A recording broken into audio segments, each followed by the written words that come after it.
Meus irmãos, vamos começar então essa aula que tem o objetivo de fazer parte de um conjunto chamado de religiões mundiais.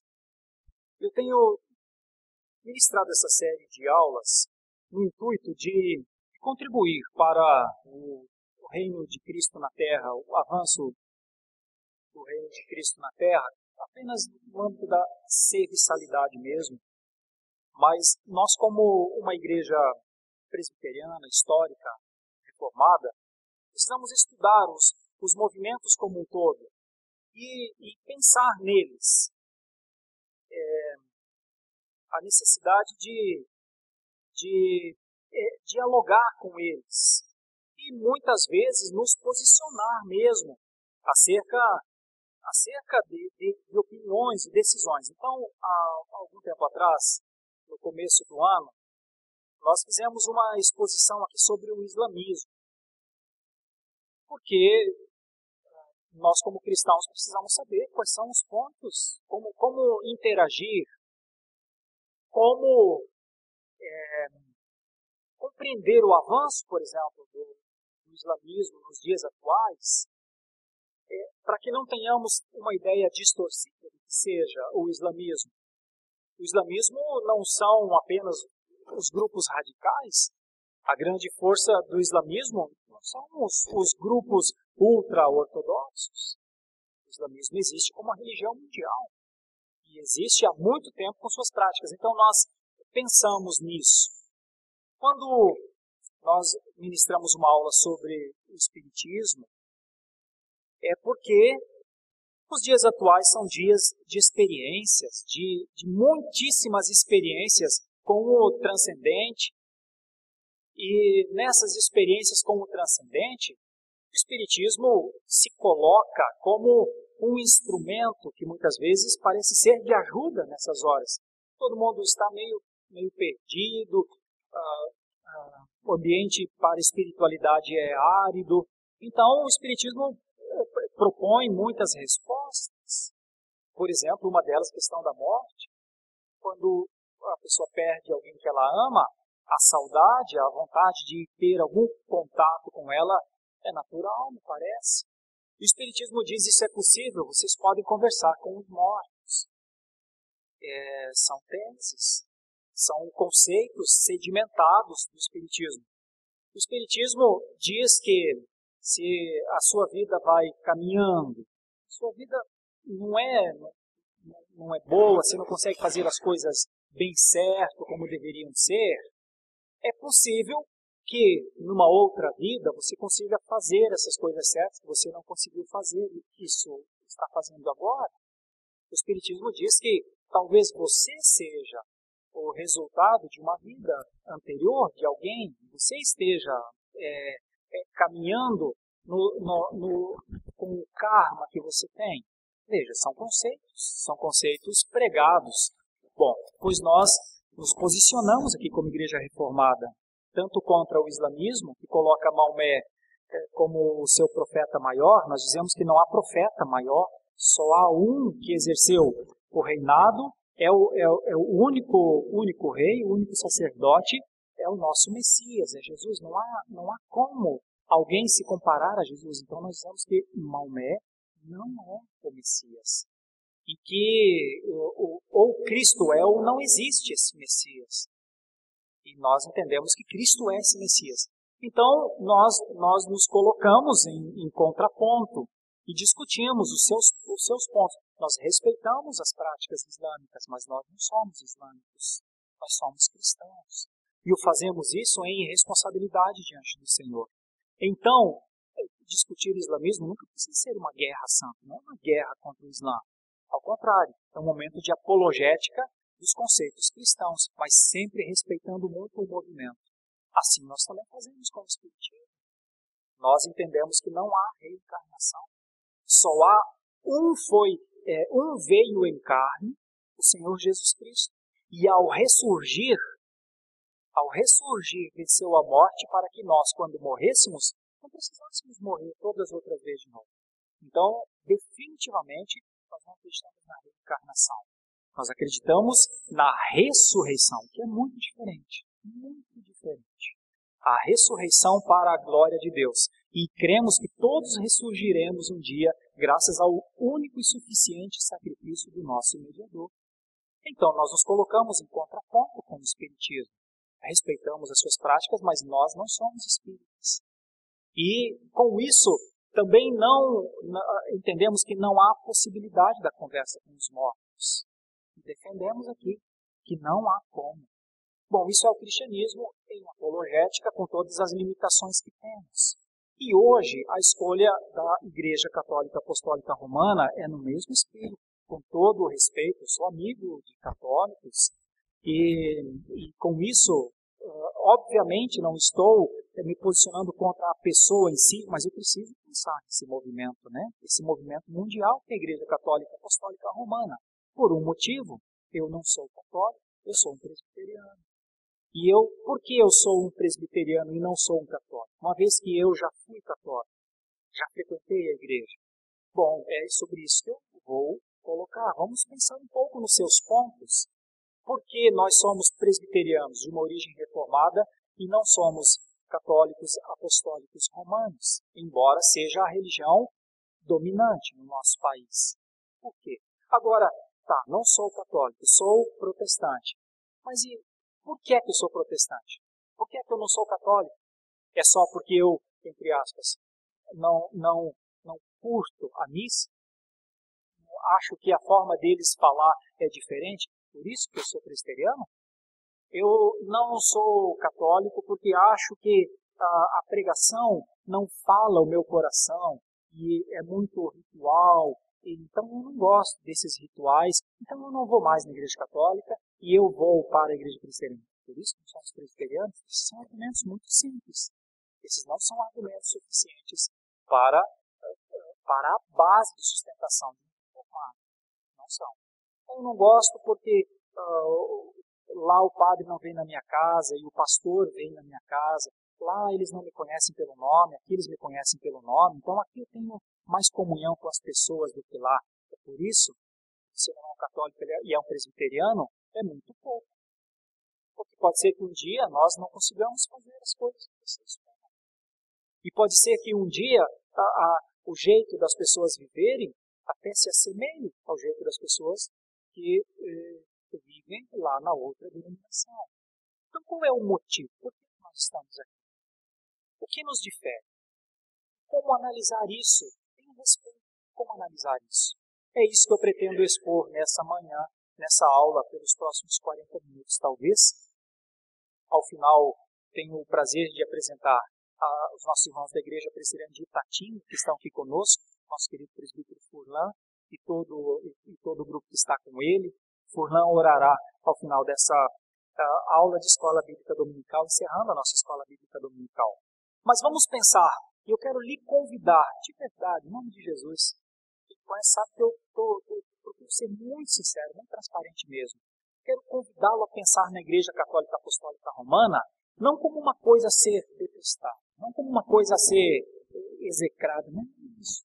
Você não pode entrar para um estudo com um mínimo de noção acadêmica com essa expectativa. Vamos estudar o movimento, vamos ver as práticas e que ao final eu e você possamos fortalecer ainda mais as conclusões do porquê é que estamos aqui. Ou se estamos aqui com bases que talvez não sejam suficientes para a expressão da nossa fé. Vamos entender assim? Então eu quero convidá-los a abrir a palavra de Deus primeiramente em Mateus capítulo 16. Mateus capítulo 16, por favor. Evangelho de Mateus capítulo 16. Mateus 16, versículo 13. Mateus capítulo 16. Indo Jesus para as bandas de Cesareia de Filipe, perguntou a seus discípulos: quem diz o povo ser o Filho do Homem? E eles responderam: uns dizem João Batista, outros Elias, e outros Jeremias, ou alguns dos profetas. Mas vós, continuou ele, quem dizeis que eu sou? Respondendo Simão Pedro, disse: tu és o Cristo, o Filho do Deus vivo. Então Jesus lhe afirmou: bem-aventurado és, Simão Barjonas, porque não foi carne e sangue que te revelaram, mas meu Pai que está nos céus. Também eu te digo que tu és Pedro, e sobre esta pedra edificarei a minha igreja, e as portas do inferno não prevalecerão contra ela. Dar-te-ei as chaves do reino dos céus. O que ligares na terra terá sido ligado nos céus, e o que desligares na terra terá sido desligado nos céus. Então advertiu os discípulos de que a ninguém dissessem ser ele o Cristo. Bom, esse é um versículo básico, usado para a defesa, entre outras coisas, do papado. A Igreja Católica define Pedro como seu primeiro papa. Então, esse é o versículo usado. Nós vamos procurar entender isso para frente e algumas nuances a respeito dessa expressão. O que Jesus está falando? Quem é a pedra? Que chaves são essas? Como seria, entre aspas, o ministério dali para frente, o serviço cristão dali para? Agora tem um outro texto, também, por favor, Colossenses, por favor, Colossenses 2, versículo 20. Colossenses, capítulo 2, versículo 20. Colossenses, capítulo 2, versículo 20 a 23. Se morrestes com Cristo para os rudimentos do mundo, porque, como se vivesseis no mundo, vos sujeitais a ordenanças. Não manuseis isto, não proves aquilo, não toques aquilo outro, segundo os preceitos e doutrinas dos homens. Pois que todas estas coisas, com o uso, se destroem. Tais coisas, com efeito, têm aparência de sabedoria, como culto de si mesmo, e de falsa humildade, e de rigor ascético. Todavia, não tem valor algum contra a sensualidade. Este versículo é uma chamada às coisas bíblicas, é uma chamada a pensar biblicamente. Esse versículo diz assim, olha, podem criar muitas coisas, podem tentar implantar muitos sistemas, mas vocês olhem para a Bíblia e vejam o que a Bíblia diz sobre isso. Então esse é um ponto que eu inicio no estudo acerca da Igreja Católica Apostólica Romana, e tem um motivo. E o motivo é que em determinado momento a Igreja Católica Apostólica Romana colocou a Bíblia e a tradição no mesmo ponto, no mesmo peso, com o mesmo valor. E eu quero iniciar essa aula dizendo que, à luz das Escrituras, a Bíblia sempre tem mais valor do que qualquer tradição. Sabe por que eu posso falar isso? Porque nós somos tradicionais. Nós temos uma tradição histórica de 500 anos de luta, de extremismo, de vitórias em meio a perseguições duríssimas. Nós temos uma tradição que nós poderíamos até nos orgulhar dela, mas não temos. Poderíamos dizer, nossos pais, John Hus, Girolamo Savonarola, nossos pais, Wycliffe, nossos pais, Lutero, Calvino, John Knox, aqueles homens, o sangue daqueles homens, hoje clamamos, poderíamos dizer, vivamos unicamente pelas coisas que aqueles homens falaram. Nós jamais devemos fazer, porque eles só foram homens. A tradição jamais alcançará o status. E essa é a nossa defesa. E esse é um dos motivos, talvez, do porquê os presbiterianos não são católicos. Não, eles poderiam estar dentro da Igreja Católica. Porque os presbiterianos descobriram que a Bíblia é superior à tradição. Então nós estamos usando esses dois versículos apenas para dar a ideia da balança. Não são do mesmo peso. A Escritura tem um peso. A Escritura tem uma força. E as tradições não têm. Eu quero começar dizendo o seguinte, irmãos. A Igreja Católica Apostólica Romana tem uma história muito longa. E ao mesmo tempo uma história triste. Com o início na Igreja primitiva, caminhou para um autoritarismo, sobre o autoritarismo que construiu o império, inclusive, vocês vão perceber ao longo da nossa aula.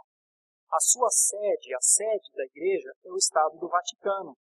E é um lugar que, talvez até alguns de vocês conheçam, cheio de riqueza, cheio de esplendor, especialmente construído para a Igreja dentro da cidade de Roma. O seu líder maior é o Papa, atualmente Francisco.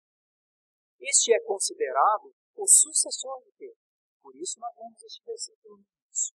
Autoridade infalível diante dos homens. Autoridade não é falha. Nesta lição, nós estudaremos um resumo histórico e algumas doutrinas da Igreja Católica Apostólica Romana, além das Escrituras, para pensarmos. Sabe por quê? Com toda humildade eu digo isso, essa aula vai ser disponibilizada nos nossos canais de comunicação.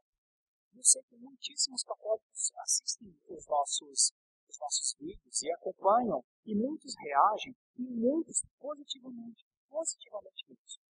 Eu tivesse tempo, falaria de vários irmãos espalhados pelo mundo, que às vezes me escrevem e dizem: eu sou católico, moro em tal país. Um último escreveu de Portugal, na caixa de e-mail, e dizendo: mas eu tenho assistido às pregações reformadas e tenho entendido. Então eu estou numa proposta de auxílio mesmo, de esclarecimento, aquilo que me cabe. Pode ser que eu não agrade isso. Pode ser que eu seja repudiado por isso. Mas no caso, eu quero fazer debaixo do temor do Espírito Santo de Deus. Então tenho que falar. Quero pontuar algumas coisas da Igreja Católica Apostólica Romana em termos de mundo e analisar isso à luz das Escrituras. Com toda a certeza, digo isso diante de Deus para auxílio dos católicos que assistirão a essas exposições. Um pouco da história. A Bíblia nos conta a forma maravilhosa como o Evangelho conquistou os primeiros cristãos. Como as pessoas aceitavam a mensagem, eram batizadas, passavam a viver em comunhão, como nós vimos na pregação dessa manhã. Depois das viagens do apóstolo Paulo e outros missionários da igreja, muitas congregações foram estabelecidas. Paulo foi preso e de sua prisão em Roma, ele escreveu boa parte das suas cartas. Por elas, nós podemos ver que o entusiasmo inicial já havia diminuído. Algumas igrejas começavam a se desviar da doutrina. Você ler a carta de Paulo aos Efésios, você vai ver como ele insiste.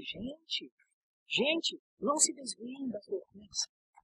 Para resumir, a maior parte das cartas de Paulo são preocupações com o desvio da igreja. Quanto tempo tinha? 30 e poucos anos. Então note, em termos de tendência, aquilo que eu falei lá na exposição da palavra. Nossa tendência é ao desvio. É natural essa tendência ao desvio. Então Paulo escreve as suas cartas para trazer a igreja ao foco. Mas veja, 30 anos depois. Agora imagine você 2000. Imagine você 1500 anos depois então da vinda de Jesus, o nível possível de desvio de uma instituição. Esse ponto é fundamental. O entusiasmo já havia diminuído lá com Paulo. A tradição diz que Paulo morreu decapitado, e Pedro também morreu. Aliás, todos os apóstolos morreram por esta causa. Somente João é que foi preso na ilha de Patmos, e ali ele recebeu a visão do Apocalipse. Entramos então, depois de João, na fase dos chamados pais apostólicos, pais da igreja, entre os quais estão nomes vultos muito grandes. Policarpo de Esmirna, Ireneu de Leão, Papias, Justino, o mártir. Irmãos, a história é riquíssima de pessoas que entregaram a sua vida pela causa de Cristo. Muitas delas viveram pelos escritos de Paulo, que 30 anos depois de Jesus tinha orientado como a igreja deveria ser. Por quê? Porque os pais apostólicos deram continuidade ao trabalho dos apóstolos. Mas olha um detalhe, não havia um papa, não havia um soberano. Eles viviam em comunhão, total comunhão da igreja cristã primitiva. Então, se existe uma igreja católica, no primeiro momento, ela não tem papa. Vieram as perseguições sobre a igreja. O imperador Nero, em um ato de loucura, coloca fogo na cidade de Roma contra os cristãos. Condena os cristãos, não só culpa, condena os cristãos. Eles são minoria, estão fugindo, são procurados e alcançados como animais. São presos e mortos. São torturados em forma de espetáculo.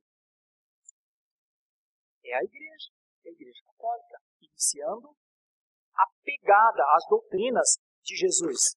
Depois dele, o imperador Adriano mandou reconstruir Jerusalém, mas com um detalhe: enche Jerusalém de imagens. Contraria os princípios da igreja cristã inicial.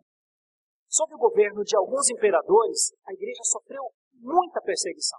Quanto mais perseguição ela sofria, mais mártires se levantavam.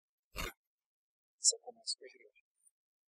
A igreja católica afirma, no entanto, que já a partir do segundo século, ela já havia instituído penitência para pessoas que pecassem. Aqueles que cometessem alguma coisa de errado tinham que fazer alguma coisa pela igreja por causa da sua culpa.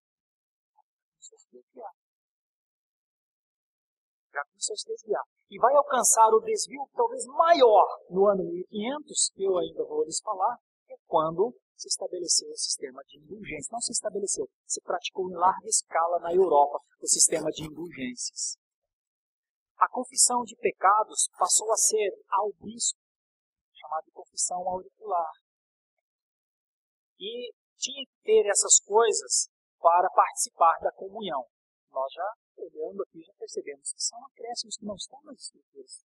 Não parece ter confissão auricular nas Escrituras. E também não parece ter penitência à igreja nas Escrituras para alguma falta que nós cometamos. Notem, olha os dois textos. Mateus 16, Colossenses 2:20. Colossenses 2:20 diz: está na Escritura? Vale. Não está? No início do ano 313, um outro imperador chamado Constantino anunciou que se converteu ao cristianismo, embora os seus motivos pareçam ser de ordem política. As consequências religiosas da mudança foram muito grandes, porque sob o governo desse imperador Constantino, a igreja cristã se livrou da perseguição. Olha o detalhe, era perseguida. Com Constantino, ela deixa de ser perseguida, ganha liberdade religiosa, ganha templos enormes, ganha áreas de terra, geralmente no centro da cidade, geralmente de frente para as ruas, no final de uma rua, sempre uma igreja católica muito, obviamente, vistosa. Esses são os ganhos.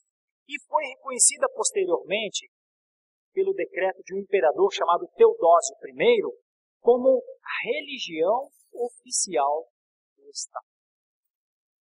Nessa época, e é nessa época, surge o papado, conhecido como infalível. Então note, quase 400 anos depois. Até aí a igreja vive sem. Mas estabelece-se o papado. O Papa é considerado o governador absoluto da igreja, seu representante no céu, seu representante na terra. Quem é o representante da igreja no céu e na terra, meus irmãos? O Senhor Jesus Cristo. Mas dentro da instituição, vocês notam como é difícil compreender e caminhar nessa ideia? Então, por conta disso, o Papa é o substituto de Cristo. Ele é o vigário de Cristo. Ele é a ideia de vicário, a ideia de ele é um substituto. Então há um substituto, um sucessor de Pedro. Na pessoa do Papa, duas coisas. Substituto de Cristo, sucessor de Pedro. Já que foi a ele que Jesus afirmou que daria as chaves. Nós lemos aqui em Mateus 16. E o que ele ligasse na terra seria ligado no céu. E o que desligasse na terra seria desligado no céu. Então estabeleceu-se o papado. Em 304, eles já haviam instituído outra coisa: celibato para padres e bispos, numa província da Espanha, primeiramente.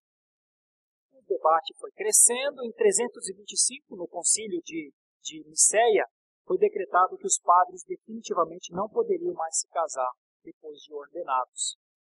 Irmãos, eu só vou adiantar uma situação. Se o Papa é o superior, se o Papa, só em termos de lógica, se o Papa é o sucessor de Pedro, Pedro era solteiro ou casado? Vocês percebem, biblicamente, como cai a tese? Se o Papa é o sucessor de Pedro, Jesus não curou a sogra de Pedro? Não, é simples. Gente, humanamente falando, é como água. É simplíssimo. Eu sei que espiritualmente isso é difícil de entender. Mas pela lógica nós percebemos isso. Então, esse já é um ponto que vocês perceberão para frente acerca da impossibilidade da sustentação de uma paz para a igreja. Nós veremos isso mais. Outros concílios lutaram pelo celibato também. O concílio de Trento, o concílio de Latrão. Mas é um tempo de conflitos, discussões. Chegaram a ponto de ordenar aos casados que, se quisessem ser sacerdotes, teriam de abandonar suas esposas, assumir o seu celibato, e as suas esposas também deveriam se consagrar em conventos. E a pergunta é, mas por que se o próprio Pedro era alguém casado? E os apóstolos também eram casados. Por quê? Se biblicamente não há isso, por quê? É a pergunta. Vamos entender isso para frente, porque tem explicação para isso também. Desde então, a igreja assumiu posturas bem ditatoriais, no sentido de a tradição diz que é assim. Não está na Bíblia, mas a tradição diz que é assim. Então, a igreja foi se tornando muito poderosa. Os pagãos passaram a frequentar as igrejas cristãs, embora continuassem adorando a seus deuses e muitos praticando seus costumes. Hoje, isso ainda é comum. Muitos frequentam a igreja católica, mas adoram outras coisas. Inclusive, muitos espíritas dentro da igreja católica, que vão à missa, mas que também vão ao centro espírita. E que participam da missa, mas também acreditam na reencarnação. A gente pergunta como pode isso. Mas é um estado, isso acontece, isso é uma prática.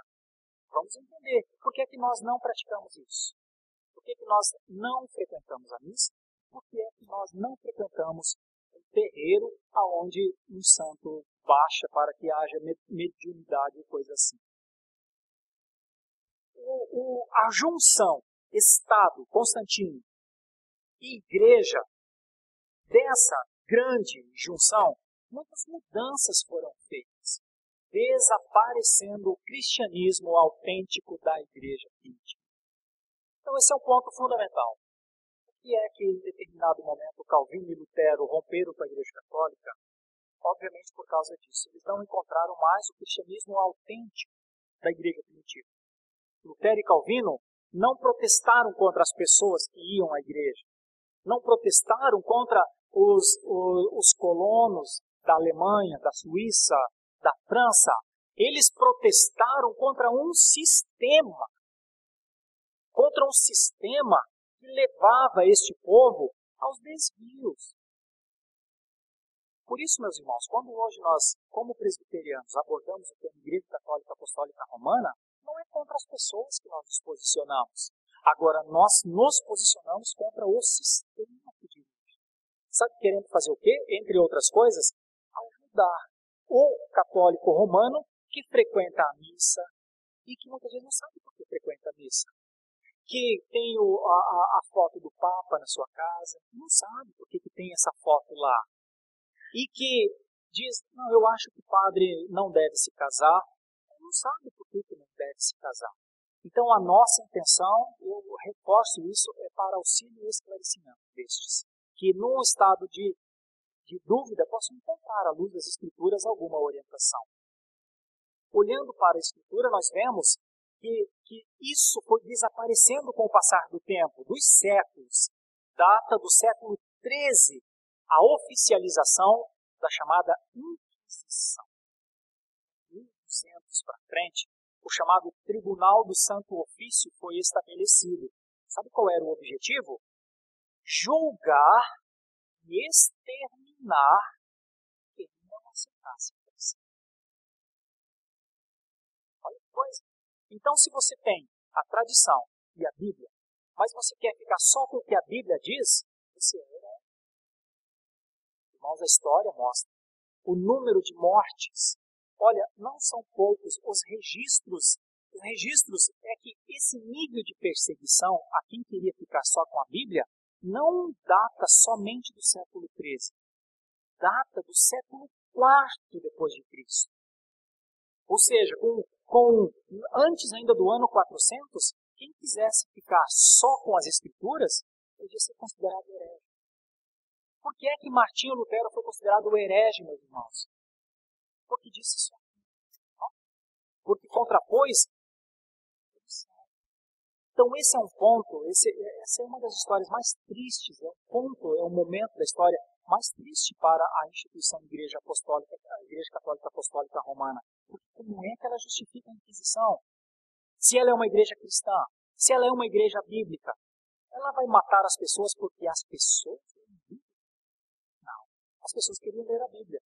As pessoas olhavam nas Escrituras e diziam, não, só há um Salvador. Não pode ter outros mediadores. Elas eram consideradas hereges por isso. Mas não eram só consideradas hereges, irmãos. Mortas. Famílias inteiras mortas. Como isso? Nós olhamos e temos que dizer, é porque ela se distanciou do cristianismo primitivo. E é isso que nós estamos pontuando, então, nessa manhã. Aí, algumas cruzadas enormes foram criadas a fim de prender, julgar, condenar e executar os hereges. Pessoal, 1170, eu disse no começo, é uma história que se os membros do catolicismo romano, quando eles conhecem a história, é muito difícil para eles. Eu entendo, é muito difícil ser um católico e sustentar, eu sou um católico e vou até o fim, com essa história. É muito difícil. Vou lhes falar um pouquinho só sobre os valdenses. Em 1170, a igreja ordenou o extermínio dos valdenses. Talvez você não saiba quem são os valdenses. Os valdenses é um povo liderado por um homem chamado Pedro Valdo. E eles viveram na Itália, casualmente o país da Itália, que é a sede da Igreja Católica Apostólica Romana. E os valdenses, em determinado momento, liderados por esse homem chamado Pedro Valdo, eles não concordavam com duas coisas. Isso você pode pesquisar, é a história. Não é o que o pastor Sérgio está falando, não. É a história. A história vai dizer que os valdenses se posicionaram contra os desvios. Disseram, não é assim, não pode ser assim. E se posicionaram contra a ostentação e a riqueza do seu tempo. Estou falando do ano 1170. Por causa disso, baixou-se a ordem. Extermínio. E eles fogem para o norte da Itália, para as montanhas, e se isolam nas montanhas. E os valdenses isolados nas montanhas se reforçam nas escrituras, só que com um detalhe. Eles quase não tinham Bíblia. Eles não podiam andar pela Europa com a Bíblia. Então, sabe o que os valdenses fizeram? Eles decoravam partes inteiras das escrituras. Partes inteiras. Eles decoravam, assim, 15 salmos. Eles decoravam um evangelho de João. Eles decoravam partes enormes. E às vezes saíam em dois, porque os valdenses vendiam tecidos pela Europa para sobreviver. Eles não podiam levar a Bíblia porque estar com a Bíblia era sinônimo de ser um herege. Por conta disso, eles decoravam, memorizavam parte das escrituras e saíam de dois em dois. Eles vendiam os seus materiais e evangelizavam a Europa. E falavam do que eles se lembravam. Coisa. Esses são os valdenses. Os valdenses existem até hoje lá. E são um grupo pré-reformista, nós chamamos. E é tão interessante a história dos valdenses que eles nunca acabou o movimento. Eles estão lá, não são muitos, mas permanecem na fé deles. E aqui, na América do Sul, tem um pequeno grupo localizado entre algumas montanhas, entre o Uruguai e a Argentina, que eu pretendo conhecer, inclusive, talvez para um futuro trabalho acadêmico na Universidade Mackenzie. Interessante, porque eles são um grupo pré-reformista, isolados, taxados como hereges, perseguidos até o fim, mas não foram. Aí eu volto pela temática do sermão. Não sustentou os valdenses, senão o poder de Atos 1:8 e o testemunho de Atos 1:8. Os valdenses, eles são uma mancha na história romana, porque a história diz que isso foi feito. E não havia algum motivo para perseguir os valdenses, a não ser que eles quisessem ser bíblicos. Esse grupo lia a Bíblia, procurava viver o Evangelho. Nós não temos ideia de quantos morreram nessa perseguição. A forma de castigo aplicada pela Inquisição aos hereges era sempre horrenda, meus irmãos. Pessoas queimadas nas praças, enforcadas, corpos arrastados pelas cidades. Tenta imaginar como é que não faz isso. A igreja que você sai de manhã para entrar nessa igreja, ler as Escrituras, falar de Jesus, é a igreja que fez isso que a história mostra. Qualquer católico da época podia denunciar um herege, aquele que ia contra a igreja, ou seja, a tradição. Mas os acusados nunca tinham nenhum direito de defesa. Porque o Tribunal de Santo Ofício dizia que se um católico denunciasse, era só trazer para a sentença, porque a sentença sempre era a morte, normalmente nessas descrições que eu coloquei. Mas isso é uma mancha histórica, isso é uma dificuldade enorme para um termo chamado igreja. Bom, aqueles que concordassem em ajudar a igreja e cumprir a Santa Inquisição ganhavam passagem direta para o céu, sem passar pelo purgatório. Isso faz parte dos anões da igreja. Então as pessoas, e muitas, se envolviam nisso. Agora, olha o número. Cerca de 10 milhões de pessoas morreram neste período. A história. Não é uma coisa assim que eu acho. 10 milhões de pessoas morreram. Porque diziam Bíblia. A igreja dizia tradição, igreja. Entre elas estão nomes como eu citei no começo. John Huss, Jerônimo de Praga, que era discípulo de John Huss, Joana d'Arc, que até passou um filme há não muito tempo atrás. Ela foi queimada publicamente, de verdade, em 1431. Agora, olha a incongruência do fato. Ela é queimada como uma herege e foi beatificada em 1920. Por eleição. Não consegue entender. Como faz isso? Então nós nos posicionamos contra essas coisas, dizemos isso é muito difícil de ser sustentado. Algumas pessoas foram libertas por Deus das mãos dos inquisidores, como foi o caso de Wycliffe, que traduziu parte da Bíblia para o inglês. Sabe qual é a causa da condenação de Wycliffe? Traduzir a Bíblia para o inglês. Ele foi condenado por isso, mas não foi morto por isso. Martinho Lutero, autor das 95 teses contra as indulgências, também, mas foi liberto. Galileu Galilei, aquele físico, né? Físico, Galileu Galilei, que ele afirmava que a Terra girava em torno do Sol. A igreja dizia que era o contrário. Também foi condenado. E só foi absolvido porque retirou as suas palavras. Então foi absolvido. Lutero não retirou as suas palavras. E por isso foi perseguido e só foi sustentado mesmo pelo Espírito Santo de Deus e pôde fazer o que fez. Agora, um dos casos mais dramáticos da história, trago à luz também nessa manhã, talvez alguns saibam, é o que aconteceu no dia 24 de agosto de 1572. É o caso chamado como o Massacre de São Bartolomeu. Sob as ordens de um papa chamado Gregório XII, foram assassinados 70.000 pessoas na França, todos protestantes. Porque diziam a Bíblia, só a Bíblia. Por conta disso, eles foram chamados de huguenotes. Ao receberem a notícia, o papado e o alto clero festejaram com fogos, danças nas ruas, e um detalhe triste da história é a própria história, porque até hoje existem moedas comemorativas com a inscrição A Matança dos Huguenotes. Essa situação durou oficialmente, meus irmãos, até 1908, quando o Papa Pio X, então, transformou o Tribunal do Santo Ofício na Congregação do Santo Ofício. Mais tarde, após a reforma em 1965, foi extinto, então, a ideia do Tribunal da Inquisição. Foi mudado para Congregação para a Doutrina da Fé. Mas agora, em 1965. O Concílio de Trento, realizado em 1545 até 1563, 18 anos então, olha o que ele fez. Meus irmãos, eu estou só reforçando, isso são dados históricos, isso é uma pesquisa histórica. Proibiu a leitura da Bíblia. 1545 é regra, não lê mais a Bíblia. Por 18 anos se discutiu o assunto e chegou-se à conclusão, não se lê mais a Bíblia. Por quê? Porque o conhecimento da Bíblia levaria os fiéis a se contrapor à igreja.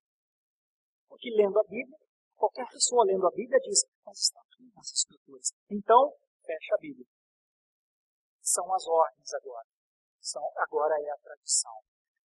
Por conta disso, esse concílio também estabeleceu, este concílio de Trento, ele também estabeleceu o acréscimo de livros às Escrituras. A Bíblia, antes de 1545, é como nós estamos vendo aqui, 66 livros. Mas a partir de Trento foram acrescentados 7 livros, que nós chamamos de apócrifos, porque eles não estão no cânon. Alguns acham que os protestantes tiraram livros da Bíblia. Olha como é a história. É o contrário. Não tiramos nada disso. Estamos no cânon. Desde o Concílio de Nicéia, lá atrás. Mas em 1545, o Concílio de Trento acrescentou mais 7 à Igreja Católica e nós não adotamos, não tem como adotar. Porque eles não vão ao encontro das Escrituras no sentido de explicação, de sustentação. E eles contêm coisas que são, aos nossos olhos, extremamente dissonantes para com a harmonia das Escrituras. Então, não são os protestantes que tiraram os livros das Escrituras. A Igreja Católica acrescentou em 1545 até 1563 e nós não adotamos, porque em 1545 nós já não éramos mais Igreja Católica. Nós somos Igreja Protestante, com um marco fundamental em 1517, as 95 teses de Martinho Lutero na Catedral de Wittenberg. E mais, este concílio, além de inserir novos livros na Bíblia, colocá-los no mesmo nível de igualdade com os outros livros da Bíblia, também afirmou que a tradição católica tem a mesma autoridade que a Bíblia. Em 1563, nós já não éramos mais Igreja Católica. Então, para nós, nunca a tradição teve o mesmo peso que as Escrituras. E não tem até hoje. E nunca terá, haja Deus. No dia que a tradição tiver o mesmo peso que as Escrituras na Igreja Presbiteriana, eu vou embora dela. E aconselho você a ir embora. Ou é pelas Escrituras, ou é só por Cristo, ou é só pela fé, ou é só para a glória de Deus, ou não há razão. Então é melhor frequentar uma instituição que tem normas, segue aquelas normas, então. Não. Nós somos uma igreja protestante baseada nas Escrituras. E por isso vivemos e esperamos ansiosamente a volta de Cristo pelas Escrituras. No decorrer dos séculos, a Igreja Católica enfrentou a resistência e a oposição de grandes homens que não aceitavam o governo papal, a penitência, a venda de indulgências, a falta de exposição da Bíblia, a tentativa de controlar a ciência, no sentido, lá em relação a Galileu Galilei, a ponto de condenar Galileu Galilei por causa daquilo. Controle das artes, dos bens, etc. Esta resistência permanece até os dias de hoje, através daqueles que pertencem à Igreja de Cristo. Então, se você é um reformado, você é um resistente. Então, se você é um presbiteriano, não tem como se conciliar, sou presbiteriano e sou católico. Assim como eu acho que não tem condição de conciliar, sou espírita e sou católico. São correntes diferentes. Assim como não tem como você conciliar, sou islâmico e sou cristão. Não tem. Ou você é um ou você é outro. Neste caso, nós somos o outro. E por sermos o outro, estamos o tempo inteiro em contraponto. E agora eu vou falar exatamente das doutrinas, então, nesses últimos 15 minutos. Além da sua história, irmãos, sangrenta, como eu citei para vocês aqui, eu citei 3 fatos, poderia citar 15. Pela exiguidade do tempo. Esses 3 fatos nos mostram que a igreja sempre se defendeu, defendendo a sua tradição. E até mesmo quem buscava a Bíblia era condenado e julgado por causa disso. É que a igreja também carrega um histórico de doutrinas de credos muito antibíblicos, irmãos. Assim, de desvio mesmo. Eu vou procurar pontuar aqui, com muito respeito novamente, mas olhando para estes princípios e avaliando à luz das Escrituras. Veremos a seguir princípios adotados, e a minha preocupação é que quando eles são seguidos cegamente. Porque eu tenho que crer que se qualquer católico, apostólico romano, estou falando isso em respeito a eles, qualquer um quiser buscar a verdade, ele vai se deparar com essas coisas que eu vou falar agora. Ele teria de fazer uma opção. O problema é quando são seguidos, quando as doutrinas são seguidas cegamente, sem nenhuma análise. Eu gostaria muito de ajudá-los a, se quiserem seguir, ao menos que possam seguir entendendo a análise bíblica do fato. E o primeiro ponto que eu vou colocar aqui é a questão do regente, do Papa. Por que um Papa em uma igreja? Autoridade, eu vou citar 5 pontos. O primeiro é o Papa. Autoridade máxima e infalível da Igreja Católica, é considerado, como eu já disse, substituto de Cristo na terra e sucessor de Pedro, tomando por base Mateus 16:16, que Jesus fala sobre esta pedra estabelecerei a minha igreja. Ora, pode até não ser unânime a questão de sobre esta pedra estabelecerei a minha igreja. Se Jesus falava de Jesus, se Jesus falava do colégio apostólico, mas fatalmente não era de Pedro, irmãos. Vou explicar para vocês. Nós podemos ter dúvidas sobre quem é a pedra, mas sobre quem não é a pedra, nós temos certeza. Os textos nos mostram. Vou explicar, para dizer que não pode ser Pedro. Sobre qual pedra Jesus estabeleceu a sua igreja? O que esse texto quer dizer? Jesus diz para Pedro que quem lhe revelou aquele conhecimento foi o Espírito. E continua, tu és Pedro, vírgula, sobre esta pedra. Esta pedra pode ser entendida como o próprio Jesus. Estou falando pode, porque talvez haja discordância entre Jesus e o colégio apostólico. Mas se tem alguém que é chamado de pedra angular no Novo Testamento é Jesus. Só por isso. Só por isso. Se tem alguém que é chamado de pedra de esquina, de pedra angular, esse é Jesus. Okay. E Pedro não. Aliás, de Pedro, Jesus o chama de pedra de tropeço. No momento em que Satanás está convencendo a sua cabeça, a ele dá uma resposta impensada. Peraí, só vou pensar por alto. Lógica simples. Se Pedro é a pedra sobre a qual Jesus colocou a igreja, pedra frágil. Porque pedra que num momento é pró-Cristo, no outro momento é anticristo. Então, esta pedra, a certeza que Pedro não é. Se for o próprio Jesus, então a igreja está sustentada sobre Jesus. Se é o colégio apostólico, então é sobre o colégio apostólico que ela está. Nós ainda veremos isso à frente. Alguns alegam que essa interpretação está errada. Mas basta examinar o resto da Bíblia. Quando Jesus anuncia a sua morte para breve, Pedro discorda. Qual é a resposta de Jesus? Arreda, Satanás.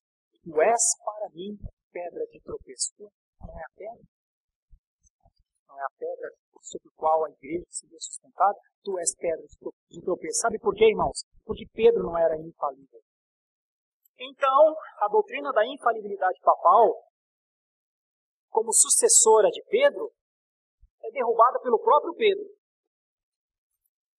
Vai sustentar a infalibilidade papal a partir de Pedro como a sua base. O próprio Pedro é falível. O próprio Pedro erra. Como poderia estar sendo usado por Satanás ser pedra de tropeço?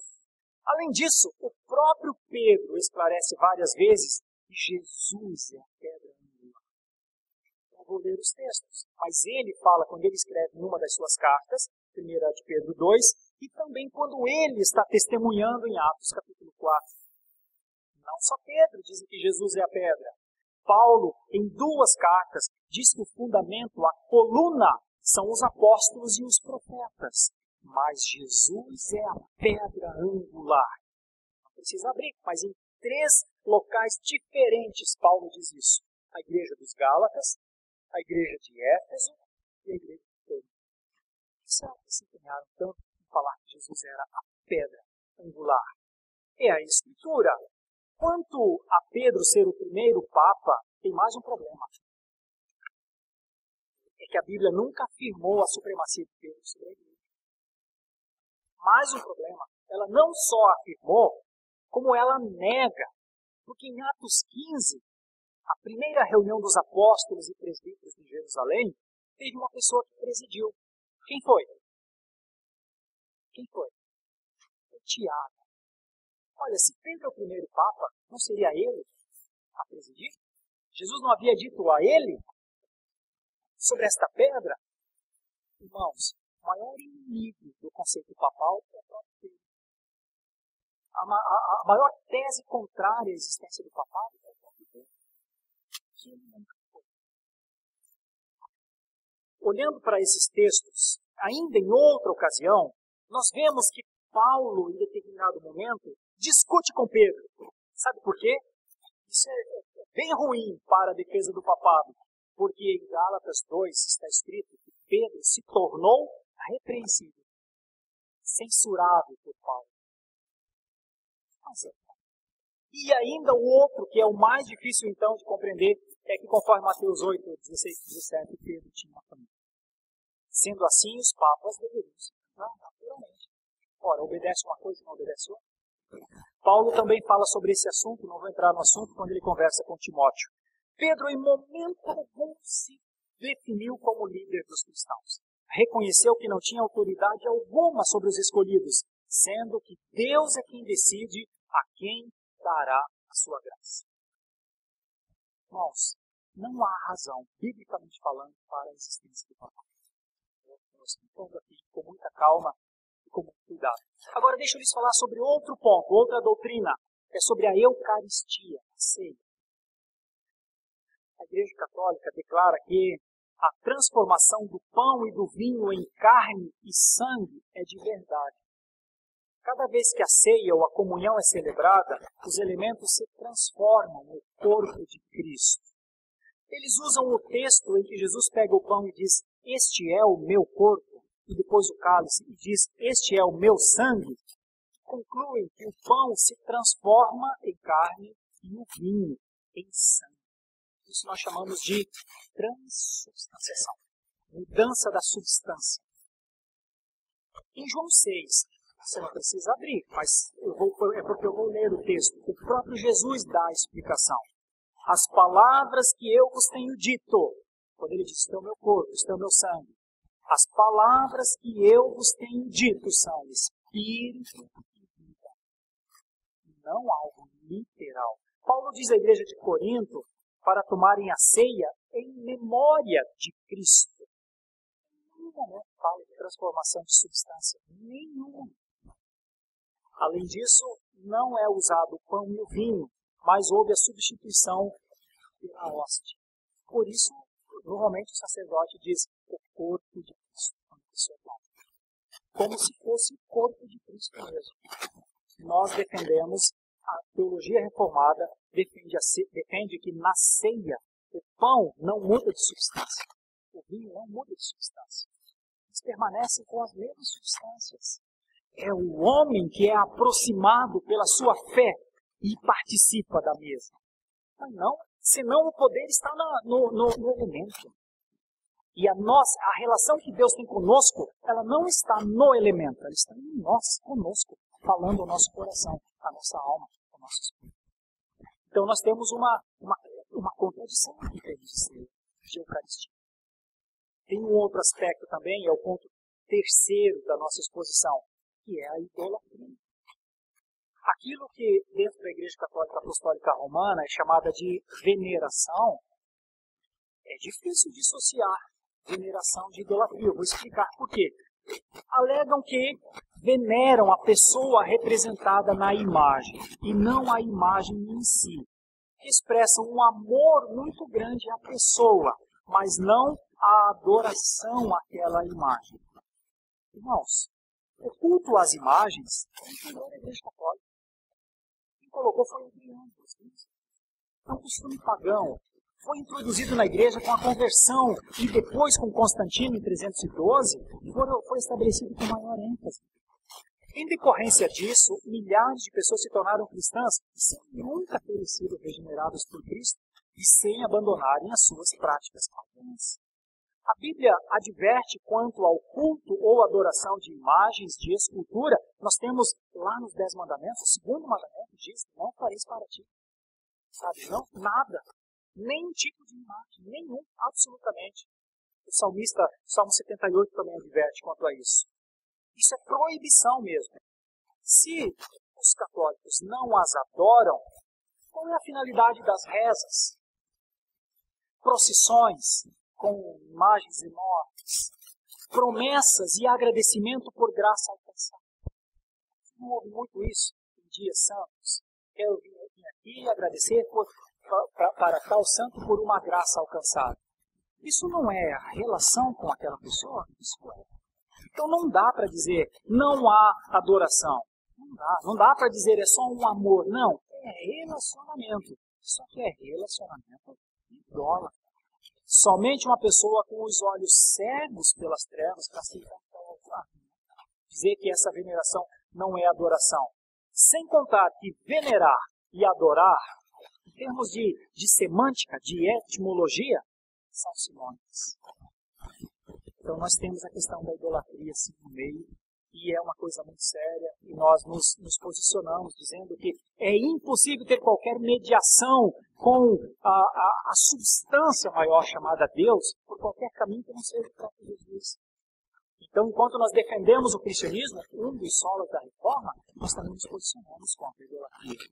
Eu gostaria muito de ajudar, de auxiliar mesmo, com amor cristãos, católicos que adoram ídolos, e se desfizessem disso, que abandonassem, quebrassem isso, jogassem isso para longe. Porque, de repente, na sinceridade, estão praticando uma coisa abominável ao Senhor, estão quebrando o mandamento. Pessoas sinceras, olha que coisa. Pessoas sinceras quebrando o mandamento. Como eu gostaria de contribuir para que pessoas adorassem a Deus só por Jesus Cristo e não mais por nenhum outro caminho, porque nenhum outro caminho leva ao Senhor. Só Jesus Cristo leva.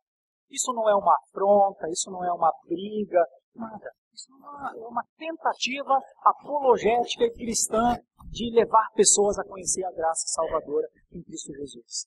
Agora nós temos o quarto ponto. E nesses próximos 5 minutos eu quero exaurir esses 2 pontos finais, que é a santidade de Maria. Algumas pessoas me perguntam se nós somos contra Maria. Longe de nós, longe de mim. Longe de mim. Maria é uma personalidade maravilhosa das Escrituras, viu, meus irmãos? A única coisa que ela não é como Jesus. Ela é a mãe do Senhor. Ela não é mediadora. Ela não foi enviada e gerada pelo Pai e pelo Espírito Santo de Deus. Ela gerou o Filho. E ela é maravilhosa para todos nós. Agora, fazer dela uma santa não é necessário. A Bíblia não manda, ela nunca quis. Olhe como isso se dá. Isabel disse a Maria, bendita és tu entre as mulheres. E por isso há uma adoração, porque é dito que ela foi bendita entre as mulheres. E está no mesmo patamar que o Filho, segundo os católicos. E, pior de tudo, é que é ela que intercede por nós, como intercessora. A Bíblia nunca deu isso, deu qualquer ideia que Maria seria essa intercessora. As palavras de Isabel continuam. De onde me provém que me venha visitar a mãe do meu Senhor? Ela não chama Maria de senhora, mas fala que ela é a mãe do Senhor. Afirmam que ela não teve mais relações com José e nem teve outros filhos. Contudo, a Bíblia relata que José não se deitou com Maria até acabar a sua gravidez. Isso está em Mateus 1:25. Mas que ela teve outros filhos. Isso está em Mateus 2, 46 e 50. E há um momento em que Jesus está com os seus discípulos e alguém vem e diz, aí fora está a sua mãe e os seus irmãos. E a palavra grega é adelphos. E é irmão mesmo, não é irmão como nós somos irmãos. É irmão, irmão santo, adelphos.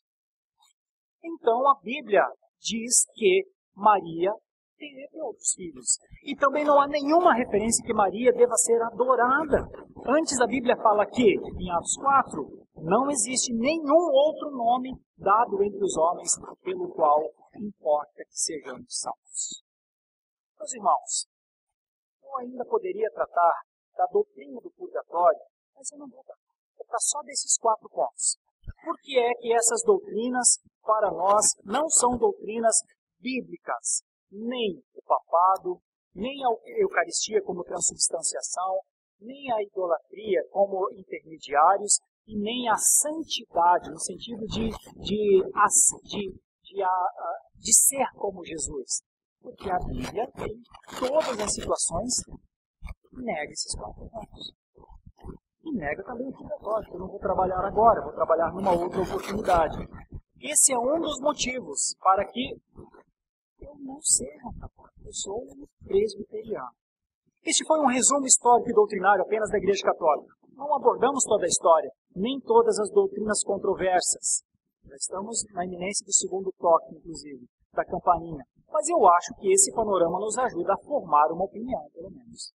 Enquanto Jesus Cristo veio para nos libertar do jugo da lei, do pecado, infelizmente ainda a Igreja Católica conduz seus fiéis debaixo dessas doutrinas. E lá no final é um engano. Porque é a ocultação da verdade, a manutenção das doutrinas que não são bíblicas. O que devemos fazer então, meus irmãos? A minha oração, o meu pedido a você, como membro da Igreja Cristã de Santo Amaro, a você que vai assistir essa exposição um dia, é que você ore pelos católicos. Sua posição não é de apenas se posicionar contra. Ame-os com o amor de Cristo. De verdade, lhes testemunhe a palavra de Deus, porque todos nós temos pessoas que são católicas, que estão muito próximas de nós, e muitas vezes pessoas muito boas, meus irmãos. Então, ajudando-os com a consciência que necessitam da graça salvadora de Cristo. Sempre se conseguimos fazer isso, meus irmãos, nós vamos abençoar a vida dos nossos amigos. Mas para isso, nós precisamos saber dos pontos fundamentais. Hoje eu trabalhei 4. Em outra oportunidade, talvez consiga trabalhar outros. Que Deus nos abençoe, nos ajude, nos dê espírito de humildade para nos relacionarmos com pensamentos divergentes. Amém?